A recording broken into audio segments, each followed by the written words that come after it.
Daniel 10. In the 3rd year of King Cyrus of Persia, a message was revealed to Daniel, who was named Belteshazzar. The message was true and was about a great conflict. He understood the message and had understanding of the vision. In those days, I, Daniel, was mourning for 3 full weeks. I didn't eat any rich food. No meat or wine entered my mouth, and I didn't put any oil on my body until 3 weeks were over. On the 24th day of the 1st month, as I was standing on the bank of the great river, the Tigris, I looked up, and there was a man dressed in linen, with a belt of gold from Uphaz around his waist. His body was like beryl, his face like the brilliance of lightning, his eyes like flaming torches, his arms and feet like the gleam of polished bronze, and the sound of his words like the sound of a multitude.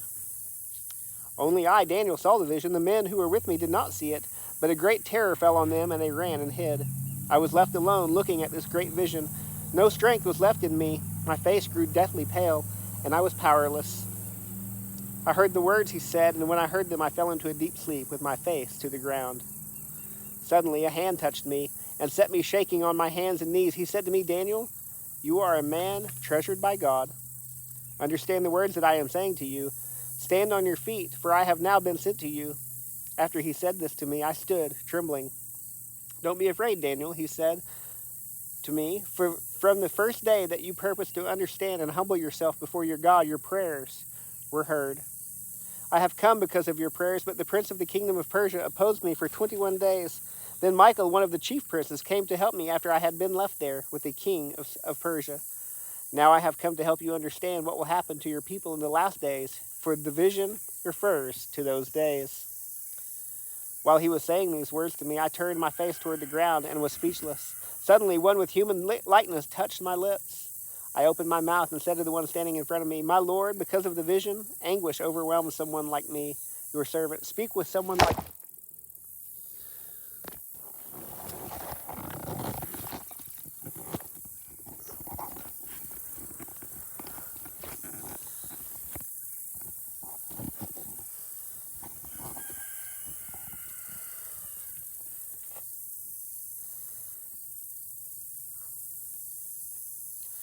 My Lord, because of the vision, anguish overwhelms me, and I am powerless. How can someone like me, your servant, speak with someone like you, my Lord?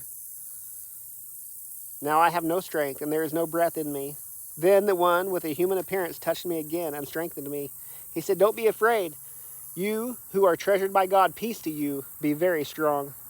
As he spoke to me, I was strengthened and said, Let my Lord speak, for you have strengthened me. He said, Do you know why I've come to you?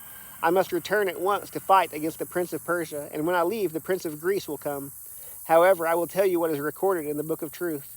No one has the courage to support me against those princes except Michael, your prince.